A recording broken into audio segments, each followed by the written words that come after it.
आज मैं बहुत खुश हूँ और बहुत भावुक महसूस कर रहा हूँ। उसके दो कारण हैं। एक तो पंजाब के लोगों ने जितना प्यार दिया, अभूतपूर्व प्यार दिया, इतने वोट दिए, इतनी सीटें दी, सारे पुराने नेताओं को हरा दिया। एक तो वो कारण है और दूसरा कारण है जिस तरह से पिछले कुछ दिनों में मान साहब ने जबरदस्त काम करके दिखाया पंजाब के अंदर। 16 तारीख को उनका शपथ हुआ, 19 तारीख, आज 20 तारीख है, 3 दिन, केवल 3 दिन हुए हैं और 3 दिन में मान साहब तो सी कमाल कर देता। सारे पंजाब क्या पूरे देश में मान साहब की चर्चा हो रही है कि क्या गजब का काम मान साहब ने करके दिखाया है। We are really proud of you Mann साहब। जिस तरह से आपने ओथ के वक्त पूरे पंजाब के लोगों को बुलाया,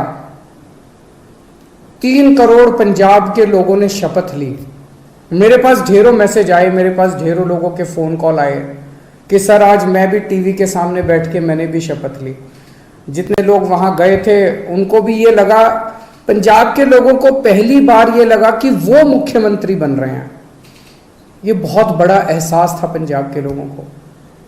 जिस तरह से जितने ये बड़े बड़े पुराने मंत्री संतरी हुआ करते थे उनकी सिक्योरिटी हटा के और वो सिक्योरिटी जनता के लिए लगा दी गई, वो पुलिस वाले जनता की सुरक्षा के लिए लगा दिए गए, वो सारे व्हीकल जनता की सुरक्षा के लिए लगा दिए गए।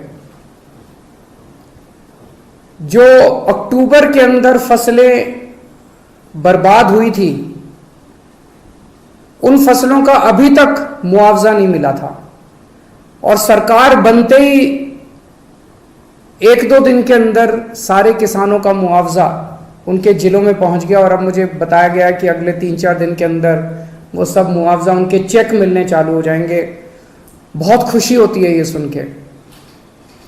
परसों आपने जिस तरह से एंटी करप्शन हेल्पलाइन नहीं कहूंगा मैं, वो एक्शन लाइन है, हेल्पलाइन नहीं है, वो एंटी करप्शन एक्शन लाइन का जिस तरह से आपने ऐलान किया, दिल्ली के अंदर भी उसकी वजह से भ्रष्टाचार खत्म हो गया।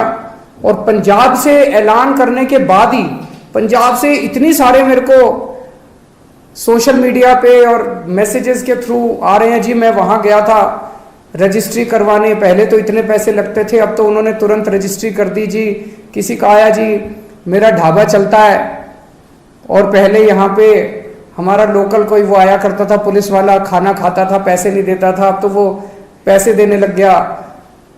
अपने आप से कितना सुधार होने लग गया है केवल ये 1-2 दिन के ऐलान से। और कल जो आपने 25,000 सरकारी नौकरियों का ऐलान किया, बहुत शानदार ऐलान है। आज सबसे बड़ी समस्या पंजाब के अंदर रोजगार की है। इससे लोगों के अंदर एक विश्वास पैदा हुआ है। लोगों को हमसे उम्मीद थी, लोगों को यह लगता था इन लोगों ने दिल्ली में अच्छा काम किया, चलो इनको वोट दो, वोट देंगे तो दिल्ली पंजाब में भी शायद अच्छा काम कर दें।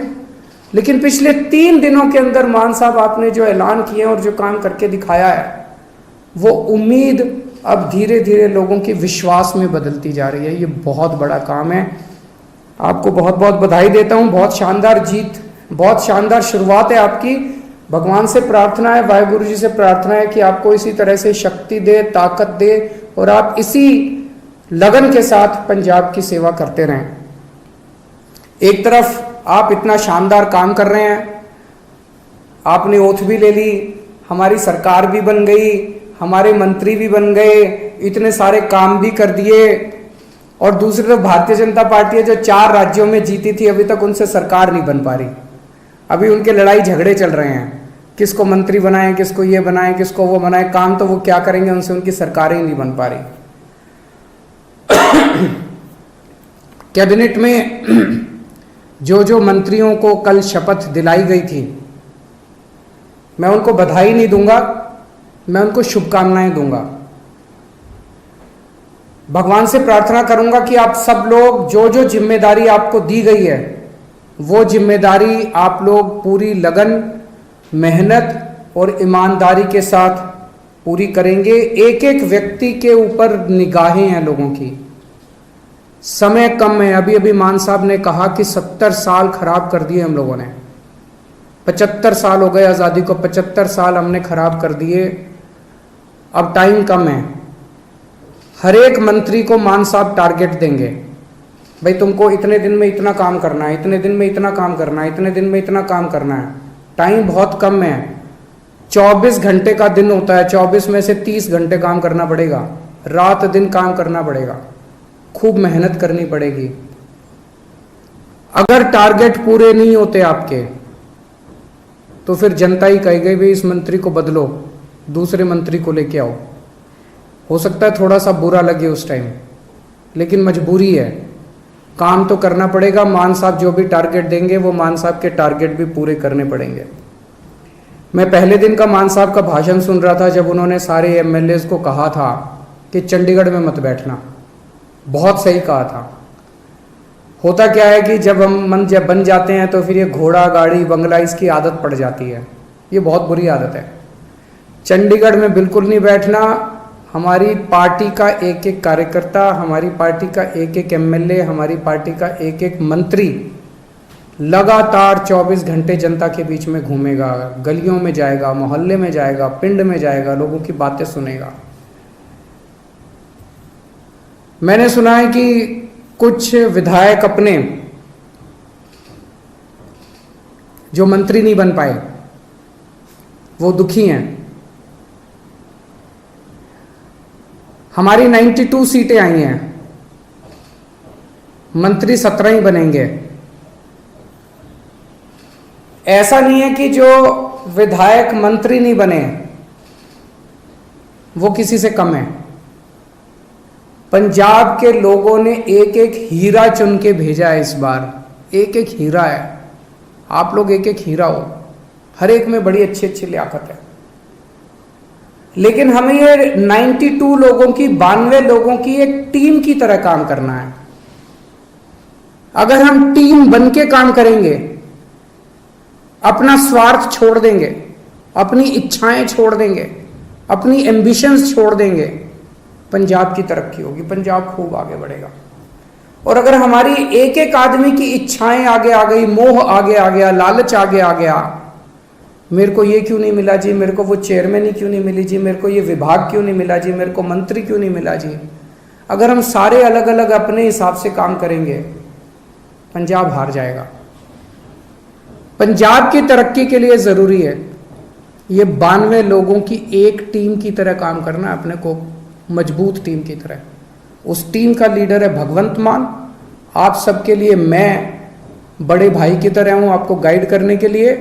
लेकिन भगवंत मान की लीडरशिप के अंदर आप सब लोगों को मिलके एक टीम की तरह काम करना है। सबको जिम्मेदारियां मिलेगी। अगर कोई मंत्री बना तो वो मंत्री की जिम्मेदारी है, वो कोई बड़ा वो नहीं है, पद नहीं है। किसी को कोई जिम्मेदारी मिलेगी, किसी को कोई जिम्मेदारी मिलेगी, किसी को छोटी, किसी को बड़ी, सबको जिम्मेदारी मिलेगी। जो जिम्मेदारी मिले, जो भगवंत मान आपको जिम्मेदारी दे, वो जिम्मेदारी पूरी करनी है, तभी पंजाब की आगे तरक्की होगी। आपसे पूछना चाहता हूं, आप में से, मैं तो इस बार चुनाव में बहुत ज्यादा डीप में गया था, एक एक कैंडिडेट को मैं जानता हूं, आप में से सब लोगों को मैं जानता हूं। 95% आप में से लोग हैं जो पहली बार चुनाव लड़े थे। कभी जिंदगी में सोचा था एमएलए बनोगे? नहीं सोचा था। ऊपर वाले का कुछ करिश्मा था कि आपको टिकट मिल गई, आप एमएलए बन गए, लोगों का इतना प्यार मिल गया। आप में से कुछ लोग हैं जो बहुत साधारण बैकग्राउंड से आते हैं और इतनी बड़ी बड़ी हस्तियां हार गई आपके सामने। घमंड मत करना, आपने नहीं हराया, जनता ने हराया है। कल आप उनकी तरह काम करोगे, जनता आपको भी हरा देगी। कभी घमंड मत करना। तो ये मत सोचो कि अब मैं एमएलए बन गया, अब मैं मंत्री बनूंगा, अब मैं मुख्यमंत्री बनूंगा। ये सब चीजें दिमाग में नहीं आनी चाहिए, ये अच्छी चीजें नहीं है। आप एमएलए रहते, अपना ऐसा काम करो कि आप ही की ख्याति चारों तरफ फैल जाए। आप एमएलए रहते हुए अपने हलके में इतना अच्छा काम करो कि आपकी ख्याति चारों तरफ फैल जाए, लोग आपको इतना प्यार करने लगे। किसी भी पद के ऊपर कुछ लोग आते हैं, कहते हैं जी मेरा हक था ये बनने का। ये सोच लेना ये जनतंत्र है, किसी का किसी पद के ऊपर हक नहीं है। जिस दिन जनता नाराज हो गई, 2 मिनट में मुख्यमंत्री को भी हटा देती है और 2 मिनट में एमएलए को भी हटा देती है। ये हमारे से पहले वाले जो थे उनको भी ऐसे लगता था कि वो तो पैदाइशी मुख्यमंत्री बनने के लिए आए हैं, वो तो पैदाइशी मंत्री बनने के लिए आए हैं। 2 मिनट लगे, जनता ने सारों को साफ कर दिया। ऐसा ना कर देना कि अगली बार जनता हमें साफ करने के लिए तत्पर रहे। हमें ऐसा करना है कि जनता जिंदगी भर हमारे को प्यार करे, हमें जनता का दिल जीतना है। लोगों के अगर काम कराने हो तो आप जरूर अपने मुख्यमंत्री से मिलने के लिए जाना। लोगों के लिए काम कराने हो लोगों के, तो आप जरूर अपने मंत्रियों से मिलने जाना। लेकिन किसी अपने हलके के डीसी और एसपी और थानेदार की पोस्टिंग कराने मत जाना। मैंने सुना है पहले पंजाब में अभी तक ये सिस्टम चलता था कि अपने इलाके की अपने हिसाब से थानेदार की पोस्टिंग कराई, अपने हिसाब से एसपी की पोस्टिंग कराई और फिर मिलके बांट के सारा सिस्टम चलता था। मान साहब, उनका मंत्रिमंडल, सब लोग मिलके अपने हिसाब से अच्छे अच्छे लोगों की, ईमानदार अफसरों की पोस्टिंग करेंगे। वो पोस्टिंग करें। अगर कोई अफसर आपका काम ना, जनता का काम ना करे, आप ये शिकायत लेके जाओ। लेकिन किसी की अपने हलके के पोस्ट, एसपी की और थानेदार की और डीसी की पोस्टिंग कराना, वो मान साहब के ऊपर छोड़ दो, वो करेंगे। मंत्रियों के ऊपर छोड़ दो, वो करेंगे। और अगर कोई करप्शन करे तो वो बताओ। सबसे जरूरी चीज हमारे लिए ईमानदारी से काम करना है। हमने बार बार अपने चुनाव प्रचार में कहा कि हमारी कट्टर ईमानदार पार्टी है, हम एक कट्टर ईमानदार सरकार बनाएंगे। भगवंत मान एक कट्टर ईमानदार आदमी है, लोग हमसे उम्मीद करते हैं। मैं कुछ भी बर्दाश्त कर सकता हूं, बेईमानी बर्दाश्त नहीं कर सकता, पैसे की चोरी बर्दाश्त नहीं कर सकता, जनता के पैसे की चोरी बर्दाश्त नहीं कर सकता। तो अगर मेरे को पता चला, मान साहब को पता चला कि कहीं किसी ने कुछ गड़बड़ की, तो फिर एक भी मौका नहीं देंगे। वहां मौके की कोई गुंजाइश नहीं है। आपको हमने जो काम दिया, आपने टारगेट पूरा नहीं किया, हम आपको 1 मौका देंगे, 2 मौका देंगे। लेकिन अगर आपने कहीं गड़बड़ की तो पहले मौके में ही सख्त से सख्त सजा मिलेगी। जो सजा जनता को मिलती है उससे दुगनी सजा अपने वालों को मिलेगी। फिर जनता ने बहुत भरोसा किया है, जनता के भरोसे को तोड़ नहीं सकते। बेईमानी मत करना और कुछ भी कर लेना, बेईमानी मत करना और जनता के साथ बदतमीजी मत करना। अभी मान साहब ने भी इसका जिक्र किया। मैं देख रहा हूं सोशल मीडिया पे हमारे कई एमएलए साथी, विधायक लोग इंस्पेक्शन कर रहे हैं इधर उधर। बहुत अच्छी बात है, मुझे बेहद खुशी है। आप लोग अस्पताल में जा रहे हो, लोकल स्कूल में जा रहे हो, लोकल तहसीलदार के दफ्तर में जा रहे हो, जाओ, खूब जाओ, बहुत अच्छी बात है। यही करना है अपने को। एक ही चीज का ध्यान रखो, बदतमीजी मत करो। मैंने देखा एक बंदा किसी थानेदार को कह रहा है, तेनू पुट्ठा टांग देंगा। ये भाषा हमें शोभा नहीं देती। ये कहने की क्या जरूरत है? अब तो तुम विधायक बन गए, अब तो मुख्यमंत्री तुम्हारा है, अब तो मंत्री तुम्हारे हैं। तुम चाहो तो 2 मिनट में उनको पुट्ठा टांग सकते हो। जिस दिन टांगने की, अब तो तुम्हारे पास कलम की ताकत है, कलम की ताकत से कुछ भी कर सकते हो। कहने की क्या जरूरत है?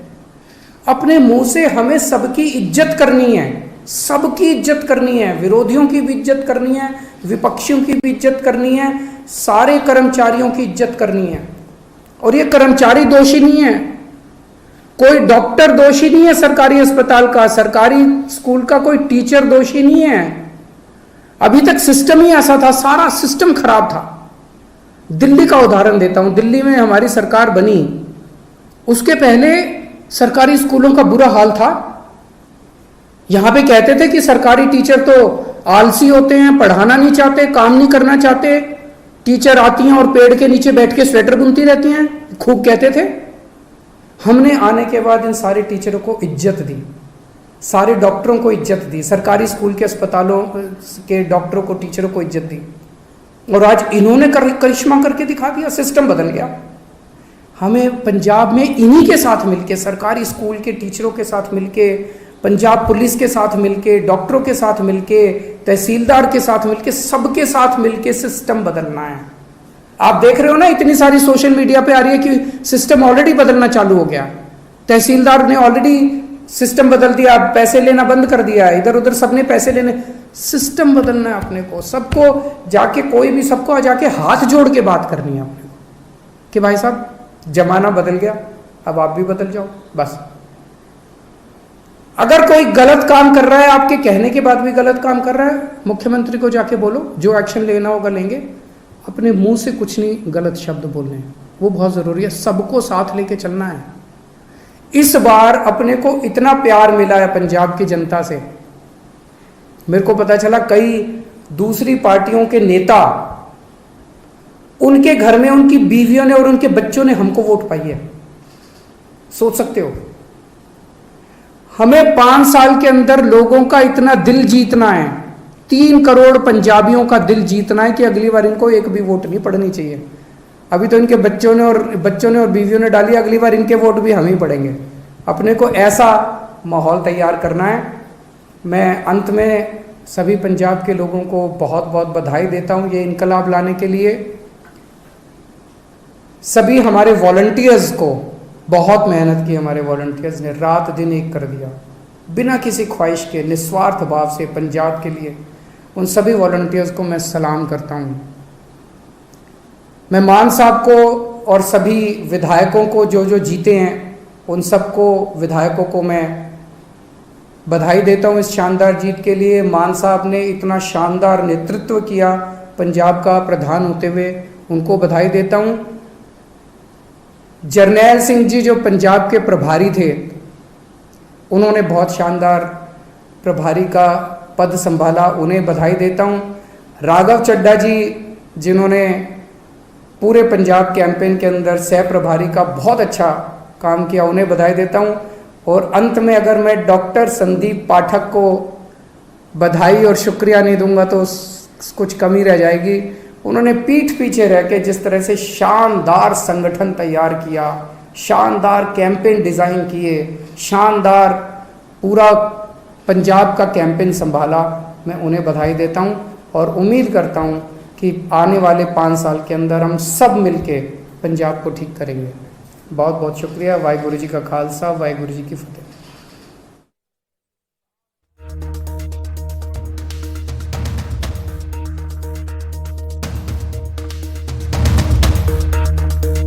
सरकार ਦੇ ਗਠਨ ਤੋਂ ਬਾਅਦ ਅਰਵਿੰਦ ਕੇਜਰੀਵਾਲ ਨੇ ਪਹਿਲੀ ਵਾਰ ਪੰਜਾਬ ਦੇ ਆਮ ਆਦਮੀ ਪਾਰਟੀ ਦੇ ਵਿਧਾਇਕਾਂ ਦੇ ਨਾਲ ਗੱਲਬਾਤ ਕੀਤੀ ਹੈ, ਉਹਨਾਂ ਨੂੰ ਸੰਬੋਧਨ ਕੀਤਾ ਹੈ ਤੇ ਹਦਾਇਤਾਂ ਇੱਕ ਤਰੀਕੇ ਦੇ ਨਾਲ ਦਿੱਤੀਆਂ ਨੇ ਕਿ ਵਿਧਾਇਕ ਕਿਸੇ ਦੇ ਨਾਲ ਬਦਤਮੀਜ਼ੀ ਨਾ ਕਰਨ। ਜ਼ਰੂਰ ਤੁਸੀਂ ਜਾ ਕੇ ਹਸਪਤਾਲਾਂ ਸਕੂਲਾਂ ਦਾ ਹਾਲ ਵੇਖੋ, ਲੇਕਿਨ ਕਿਸੇ ਦੇ ਨਾਲ ਬਦਤਮੀਜ਼ੀ ਨਹੀਂ ਕਰਨੀ। ਜੇ ਕੋਈ ਕੰਮ ਨਹੀਂ ਕਰ ਰਿਹਾ ਜਾਂ ਫਿਰ ਗਲਤ ਤਰੀਕੇ ਦੇ ਨਾਲ ਕੰਮ ਹੋ ਰਿਹਾ ਹੈ ਤਾਂ ਉਹ ਸੀਐਮ ਨੂੰ ਦੱਸੋ, ਭਗਵੰਤ ਮਾਨ ਨੂੰ ਦੱਸੋ, ਉਹ ਐਕਸ਼ਨ ਲੈਣਗੇ। ਲੋਕਾਂ ਦੇ ਨਾਲ ਮਿਲ ਕੇ ਹੀ ਸਿਸਟਮ ਨੂੰ ਬਦਲਣਾ ਹੋਏਗਾ, ਕਿਉਂਕਿ ਲੋਕਾਂ ਨੇ ਵੱਡੀ ਗਿਣਤੀ 'ਚ ਵੋਟਾਂ ਪਾਈਆਂ ਨੇ ਤਾਂ ਉਹਨਾਂ ਦਾ ਵਿਸ਼ਵਾਸ ਜਿੱਤਣਾ ਹੈ ਤਾਂ ਕਿ ਅਗਲੀ ਵਾਰ ਵਿਰੋਧੀਆਂ ਨੂੰ ਇੱਕ ਵੀ ਵੋਟ ਨਾ ਪਵੇ। ਇਹ ਕਹਿੰਦੇ ਨਜ਼ਰ ਆਏ ਨੇ ਆਮ ਆਦਮੀ ਪਾਰਟੀ ਦੇ ਸੁਪਰੀਮੋ ਅਰਵਿੰਦ ਕੇਜਰੀਵਾਲ। ਭਗਵੰਤ ਮਾਨ ਨੇ ਵੀ ਹਦਾਇਤਾਂ ਦਿੱਤੀਆਂ ਨੇ ਵਿਧਾਇਕਾਂ ਨੂੰ ਕਿ ਪਿਆਰ ਦੇ ਨਾਲ ਲੋਕਾਂ ਦੇ ਨਾਲ ਡੀਲ ਕਰਨਾ ਹੈ, ਆਪਣੇ ਇਲਾਕਿਆਂ ਦੇ ਵਿੱਚ ਰਹਿਣਾ ਹੈ, ਚੰਡੀਗੜ੍ਹ ਨਹੀਂ ਰਹਿਣਾ, ਆਪਣੇ ਇਲਾਕਿਆਂ ਦੇ ਵਿੱਚ ਘੁੰਮਣਾ ਹੈ, ਲੋਕਾਂ ਦੇ ਨਾਲ ਮੀਟਿੰਗਸ ਕਰਨੀਆਂ ਨੇ, ਉਹਨਾਂ ਦੀਆਂ ਮੁਸ਼ਕਿਲਾਂ ਸੁਣਨੀਆਂ ਨੇ। ਹਰ ਵਰਗ ਨੇ ਜਿਤਾ ਕੇ ਭੇਜਿਆ ਹੈ, ਹਰ ਵਰਗ ਦੇ ਲੋਕਾਂ ਨੇ ਵੋਟ ਪਾਈ ਹੈ, ਹਰ ਵਰਗ ਦੇ ਐਮਐਲਏ ਚੁਣੇ ਗਏ ਨੇ। ਤਾਂ ਇਸ ਸਭ ਨੂੰ ਲੈ ਕੇ ਹਦਾਇਤਾਂ ਇੱਕ ਕਿਸਮ ਦੇ ਨਾਲ ਕਹਿ ਸਕਦੇ ਹਾਂ ਕਿ ਵਿਧਾਇਕਾਂ ਨੂੰ ਦਿੱਤੀਆਂ ਗਈਆਂ ਨੇ ਪਹਿਲੀ ਬੈਠਕ ਦੇ ਵਿੱਚ ਕਿ ਹੁਣ ਬਹੁਤ ਸਾਰੀਆਂ ਖੁਸ਼ੀਆਂ ਮਨਾ ਲਈਆਂ ਗਈਆਂ, ਹੁਣ ਕੰਮ ਕਰਨ ਦਾ ਵੇਲਾ ਹੈ। 5 ਸਾਲਾਂ ਦੇ ਲਈ ਮੌਕਾ ਦਿੱਤਾ ਹੈ, ਸਿਸਟਮ ਬਦਲਣਾ ਹੋਏਗਾ। 5 ਸਾਲਾਂ ਦੇ ਵਿੱਚ ਸਿਸਟਮ ਬਦਲਣਾ ਹੋਏਗਾ। ਅਰਵਿੰਦ ਕੇਜਰੀਵਾਲ ਇਹ ਵੀ ਕਹਿੰਦੇ ਨਜ਼ਰ ਆਏ ਕਿ 3 ਦਿਨ ਹੋਏ ਨੇ ਭਗਵੰਤ ਮਾਨ ਨੂੰ ਮੁੱਖ ਮੰਤਰੀ ਪਦ ਦੀ ਸਹੁੰ ਚੁੱਕੇ, ਲੇਕਿਨ 3 ਦਿਨਾਂ ਦੇ ਵਿੱਚ ਜੋ ਕੰਮ ਭਗਵੰਤ ਮਾਨ ਦੇ ਵੱਲੋਂ ਕੀਤਾ ਗਿਆ ਹੈ ਉਹ ਬੇहद ਸ਼ਲਾਘਾਯੋਗ ਹੈ। ਕਮਾਲ ਦਾ ਕੰਮ ਕੀਤਾ ਹੈ ਭਗਵੰਤ ਮਾਨ ਨੇ।